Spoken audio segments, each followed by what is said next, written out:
Ow. Alright, today we are going to do a headlight restoration. One of the most annoying things about modern cars from the mid-90s on is they all came with these enclosed crappy plastic headlights. They all have a coating on it, and the coating all gets eaten to shit, and it starts looking like this and nasty.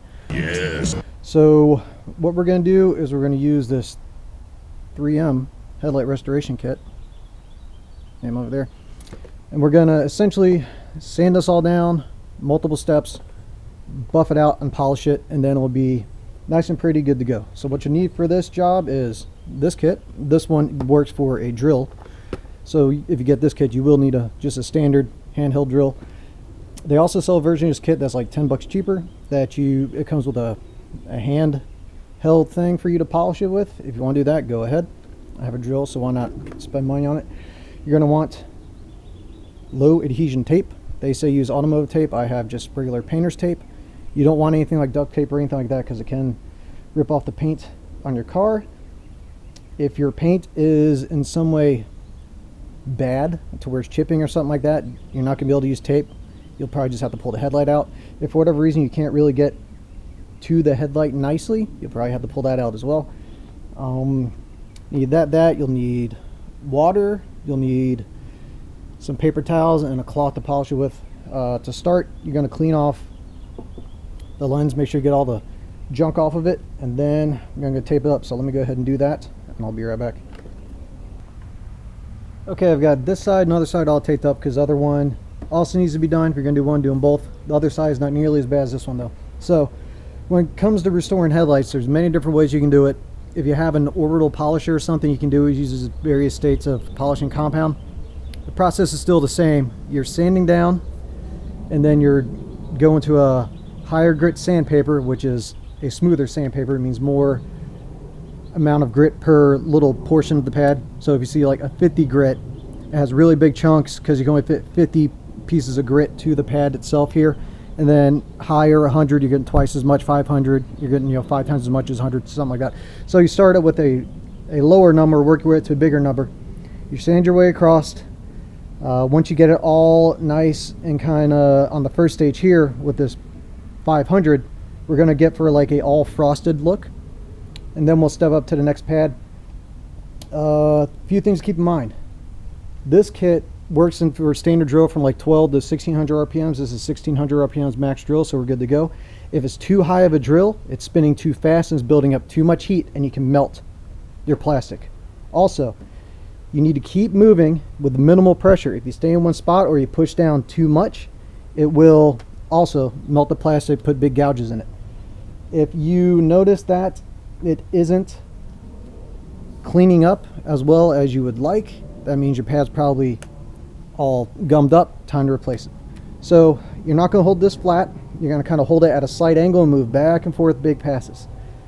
Also too, you need to watch out where you have something that has a sharp angle like this thing, like this Acadia light. You need to make sure you don't kind of hover on the angle, and you got to go back and forth and kind of keep it smooth, because again, a sharp angle, you could easily burn through it. Okay, let's get this started.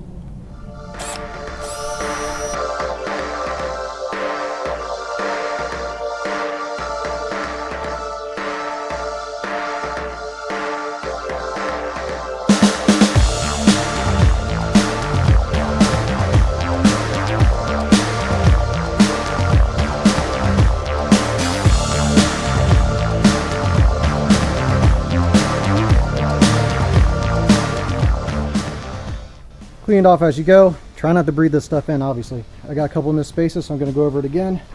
Make sure everything's nice and uniform.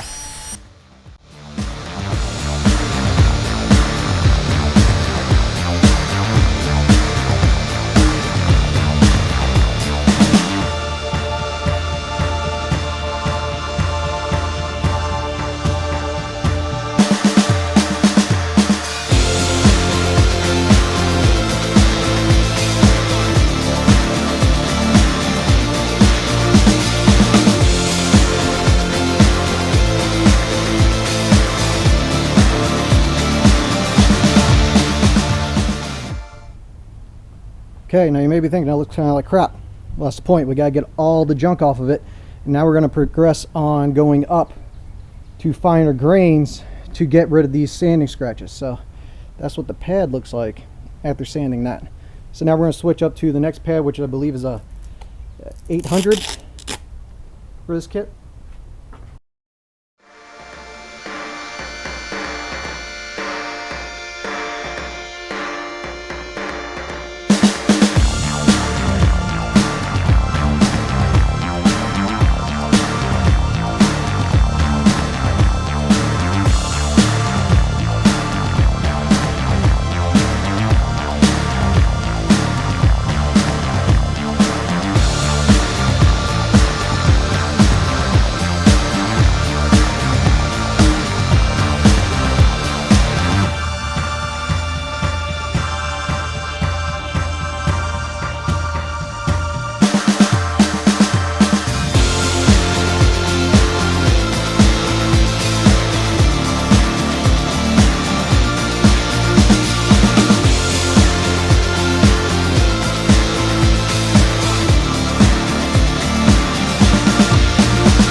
Now I've noticed that I have missed a couple spots right here with the 500 grit, so I'm going to go back to the 500, hit these again, and then come back to this 800 and smooth it back out a little bit.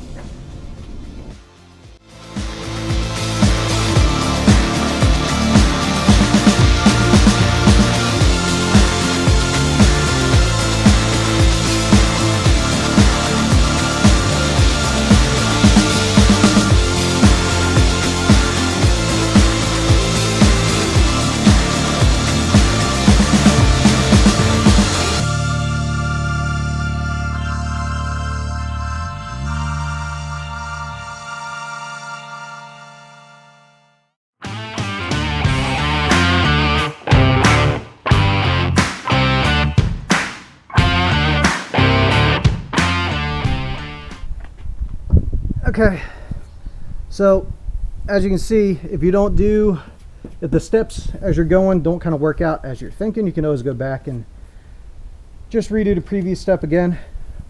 So now it looks like I got it pretty much good to go. So I think we jump up to the 3000 grit foam pad thing.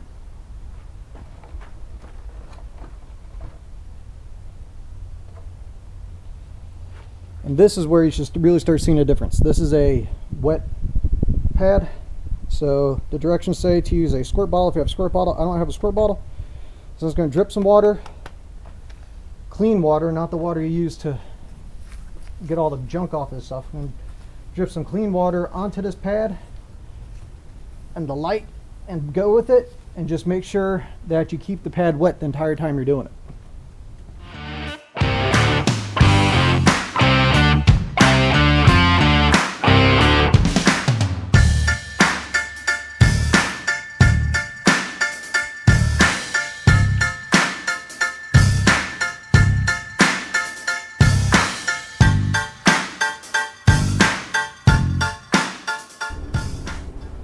So you'll see this kind of white slurry building up. That's a good thing.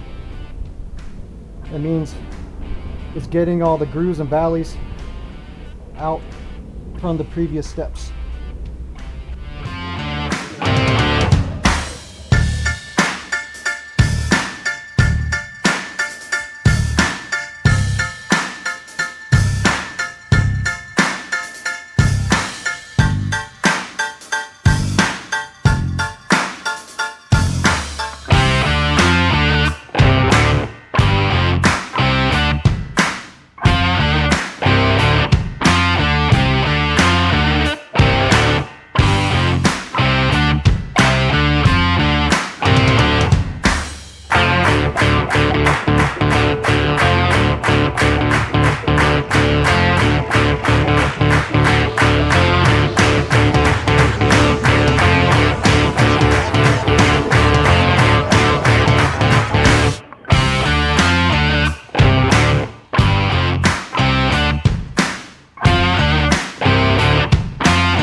All right, hopefully I got the camera positioned in such a way that you can see the difference. I mean, it's definitely a stark difference between what it was to begin with and what it is now.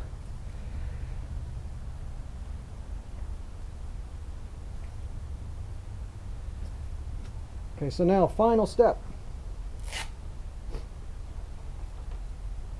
Take your polishing pad here, put it on.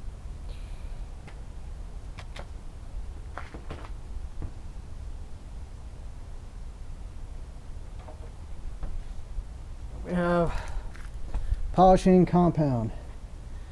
Should hopefully take out the rest of these sanding spots. If not, you can always go back and repeat the steps again, remember.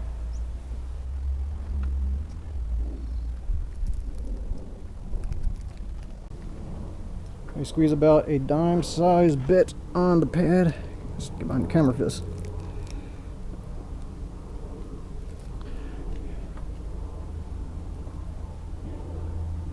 Take it, rub it all around the light.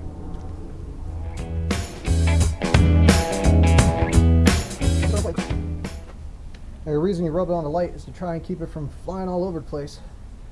And you turn the drill on.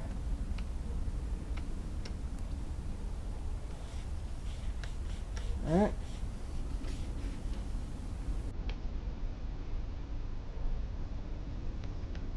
Polish.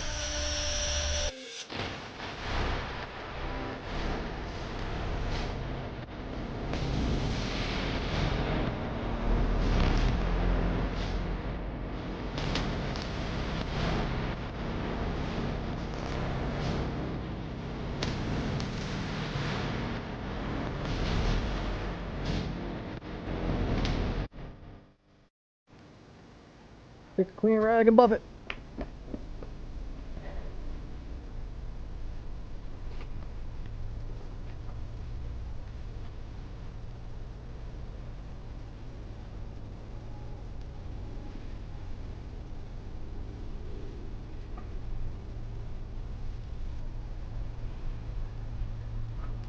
I'm going to hit it with one more go of the polish.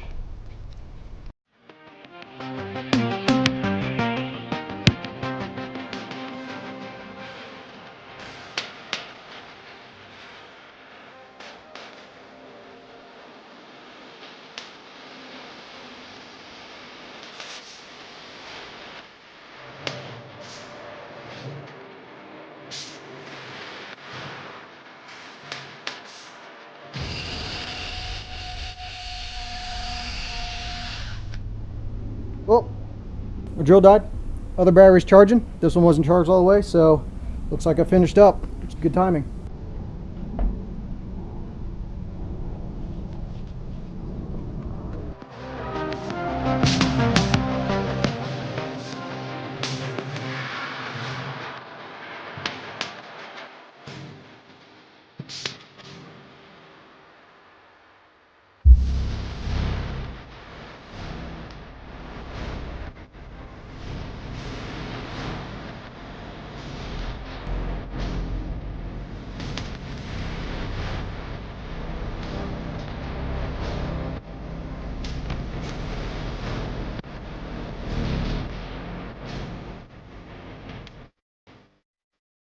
Recycling truck just went by. Okay, so there you go.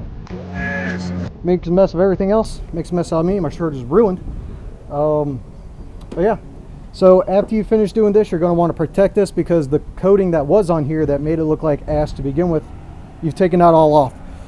The kit recommends some 3M product to do it. I have a little ceramic spray I'm going to use on it to protect it, and then I'm going to rinse the car off and all that stuff. And you just gotta kind of keep up with it. You can get just standard buffing compound, polishing, lens compound stuff, plastics or whatever it is, to kind of keep up with it as you go. But other than that, new-ish looking. All right, guys, that will do it. Oh yeah, make sure real quick, when you tape it, double up the tape, like two layers of tape, because you don't want to end up going through it as you're polishing it up. Okay. All right, guys. Like, comment, subscribe, all that jazz or whatever. Oh, I do have a couple cracks here in this lens. We will address those in a different video. But other than that, Thank you guys for watching, and I will see you next time.